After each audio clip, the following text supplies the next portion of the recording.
നമസ്കാരം, ഞാൻ doctor Prashobh Stalin, head of the department ENT little flower hospital Angamaly. ഇന്ന് ഇവിടെ സംസാരിക്കുന്ന വിഷയം സൈനസൈറ്റിസും മൂക്കടപ്പും. സൈനസൈറ്റിസ് എന്ന് പറയുമ്പോൾ നമ്മൾ മലയാളികൾക്ക് ദൈനംദിന ജീവിതത്തിൽ വളരെ കോമണായി കടന്നു വരുന്ന ഒരു വാക്കാണ്. മൂക്കിന് ചുറ്റുമുള്ളോ മൂക്കിനകത്തുള്ളതോ ഉള്ള എന്ത് വിഷമം വന്നാലും നമ്മളതിനെ സൈനസൈറ്റിസ് എന്ന് പറയും. ഇങ്ങനെ പറയുമ്പോൾ മെഡിക്കൽ ടെർമിനോളജിയിൽ സൈനസൈറ്റിസ് എന്ന് പറഞ്ഞാൽ എന്താണ്, അതിനെക്കുറിച്ച് പറയാനാണ് ഞാനിവിടെ വന്നിരിക്കുന്നത്. സൈനസൈറ്റിസ് പൂർണ്ണ രൂപത്തിൽ പറയുകയാണെങ്കിൽ റൈനോ സൈനസൈറ്റിസ് എന്നാണ്. റൈനോ എന്ന് പറയുമ്പോൾ മൂക്ക്, സൈനസ് എന്ന് പറഞ്ഞാൽ മൂക്കിന് ചുറ്റുമുള്ള തലയോടിലെ air filled cavity or spaces, അതാണ് സൈനസ്. റൈനോ സൈനസൈറ്റിസ് എന്ന് പറയുമ്പോൾ മൂക്കിലോ സൈനസിലോ ഉണ്ടാകുന്ന ഒരു നീർക്കെട്ട്, അതായത് സ്വാഭാവികമായിട്ടും നമ്മൾ അറിയാതെ തന്നെ മൂക്കിലും സൈനസിലും ഉണ്ടാകുന്ന നേരിയ തോതിലുള്ള ഒരു മ്യൂക്കസ് അഥവാ ഖബം നമ്മൾ അറിയാതെ തന്നെ വിഴുങ്ങിപ്പോകുന്നുണ്ട്. ഒരു പക്ഷേ ഇവിടെ ആ ഒരു ബാലൻസിൻ്റെ താളം തെറ്റുകയാണെങ്കിൽ, അതായത് ഒരു ഇൻഫെക്ഷൻ മൂലമോ അലർജിയോ ഇറിറ്റൻസോ പൊല്യൂഷനോ ടോക്സിൻസോ എന്ത് തന്നെ ആയിക്കോട്ടെ, ഈ ഒരു ബാലൻസ് തെറ്റിയാൽ അമിതമായ ഖബം ഉണ്ടാവുകയും അത് വായിലോട്ട് ഇറങ്ങിപ്പോവാനുള്ള ഒരു വഴി അടഞ്ഞു പോവുകയും ഒക്കെ ഉണ്ടാവുകയാണെങ്കിൽ അവിടെ ഈ ഖബം കെട്ടിക്കിടക്കുകയും മൂക്കടപ്പ് അനുഭവപ്പെടുകയും ആ അവസ്ഥയെ നമ്മൾ സൈനസൈറ്റിസ് എന്ന് പറയുന്നു. ഇങ്ങനെ പറയുമ്പോൾ റൈനോ സൈനസൈറ്റിസ് 3 തരമുണ്ട് എന്ന് വേണം പറയാൻ. അതായത് ഇത് നീണ്ടു നിൽക്കുന്ന ഡ്യൂറേഷനെ വെച്ചിട്ടാണ് ഇതിനെ തരംതിരിക്കുന്നത്. അക്യൂട്ട് റൈനോ സൈനസൈറ്റിസ് എന്ന് പറഞ്ഞിട്ടുണ്ടെങ്കിൽ 4 ആഴ്ചയിൽ കുറവ് നിൽക്കുന്ന അസുഖത്തെയാണ് അക്യൂട്ട് ഫേസ് എന്ന് പറയുക. അതിനപ്പുറത്തേക്ക് 4 ആഴ്ച മുതൽ 12 ആഴ്ച വരെ ഇതിൻ്റെ ലക്ഷണങ്ങൾ നിൽക്കുകയാണെങ്കിൽ അതിനെ സബ് അക്യൂട്ട് റൈനോ സൈനസൈറ്റിസ് എന്നും, 12 ആഴ്ചയിൽ മുകളിൽ, അതായത് 3 മാസത്തിന് മുകളിൽ ഇതിൻ്റെ ലക്ഷണങ്ങൾ നിലനിൽക്കുകയാണെങ്കിൽ ക്രോണിക് റൈനോ സൈനസൈറ്റിസ് എന്നും പറയുന്നു. അപ്പോൾ ഇതിൻ്റെ ലക്ഷണങ്ങൾ എന്തൊക്കെയാണ് ഒന്നുകൂടി നോക്കാം. നേരത്തെ പറഞ്ഞ പോലെ തന്നെ മൂക്കടപ്പ് തീർച്ചയായിട്ടും ഉണ്ടാകും. മൂക്കടപ്പ് കൂടാതെ മൂക്കിൻ്റെ അകത്ത് ഡിസ്ചാർജ് ഉണ്ടാവും. അത് മൂക്കിൽ നിന്ന് മുന്നോട്ടും വരാം, മൂക്കിൽ നിന്ന് തൊണ്ടയിലോട്ടും ഇറങ്ങാം. സ്മെല്ല് കിട്ടാതിരിക്കുക അല്ലെങ്കിൽ സ്മെല്ല് കുറവ് അനുഭവപ്പെടുക ഇതിൻ്റെ ഒരു ലക്ഷണമാണ്. ഫേസിൻ്റെ മിഡ് ലൈനിൽ ഒരു പ്രഷറായിട്ടോ ഒരു ഫുൾനെസ്സായിട്ടോ തോന്നുന്നതും ഈ സൈനസൈറ്റിസിൻ്റെ ഭാഗമാണ്. പ്രധാനമായി ഈ ലക്ഷണങ്ങളാണെങ്കിലും സൈനസൈറ്റിസ് വന്നു കഴിഞ്ഞാൽ തലവേദന അനുഭവപ്പെടാം. അതായത് സൈനസ് ബ്ലോക്ക് മൂലം ഉണ്ടാകുന്ന തലവേദന.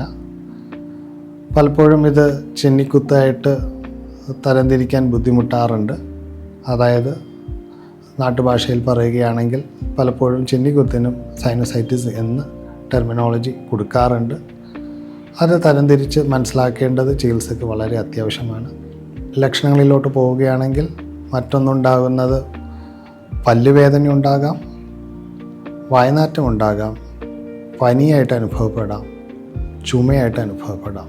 ചുമ എങ്ങനെ ഉണ്ടാകുന്നു എന്ന് ചോദിച്ചിട്ടുണ്ടെങ്കിൽ, ഈ ഖബം വളരെ കട്ടിയുള്ള ഖബം തൊണ്ടയിലോട്ട് ഇറങ്ങി വരുമ്പോൾ അത് തൊണ്ടയിൽ കുത്തിയുള്ള ചുമയായിട്ട് അനുഭവപ്പെടുന്നു.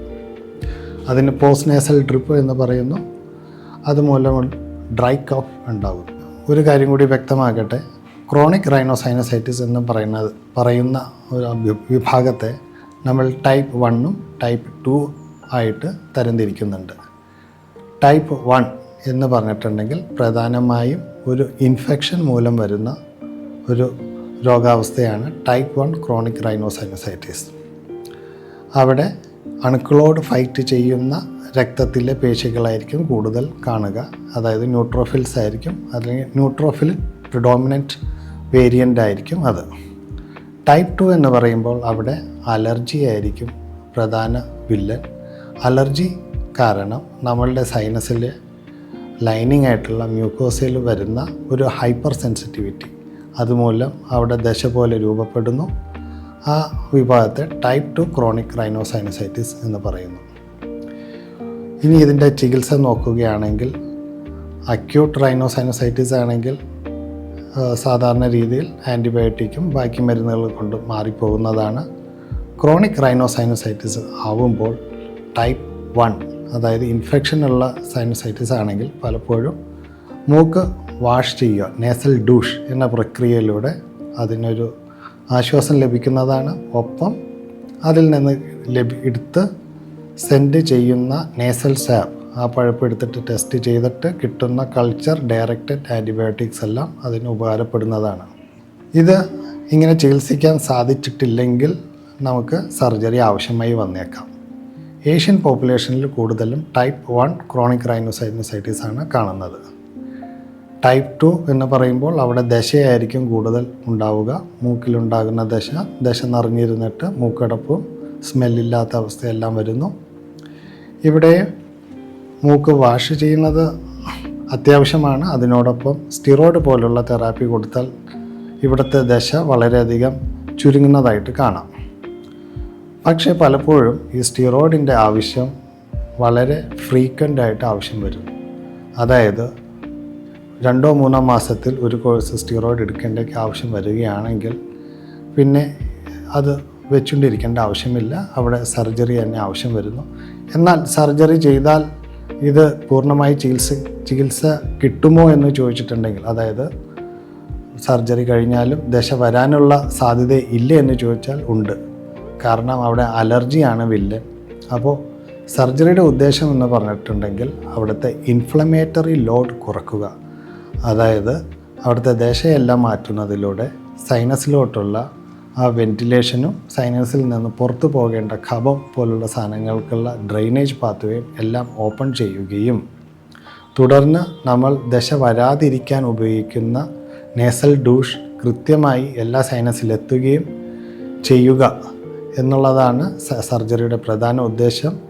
സർജറിക്ക് ശേഷം ഈ നേസൽ ഡൂഷ് കൃത്യമായി ഉപയോഗിക്കുകയാണെങ്കിൽ ദശ വീണ്ടും വരാതിരിക്കാൻ വളരെയധികം സഹായമാകും. അപ്പോൾ ചുരുക്കത്തിൽ നമ്മൾ മനസ്സിലാക്കിയത് സൈനസൈറ്റിസ് എന്ന മെഡിക്കൽ പദം കൊണ്ട് എന്താണ് കൃത്യമായി ഉദ്ദേശിക്കുന്നതെന്നും അതിൻ്റെ ചുരുക്ക രൂപത്തിലുള്ള ചികിത്സാ രീതിയുമാണ്.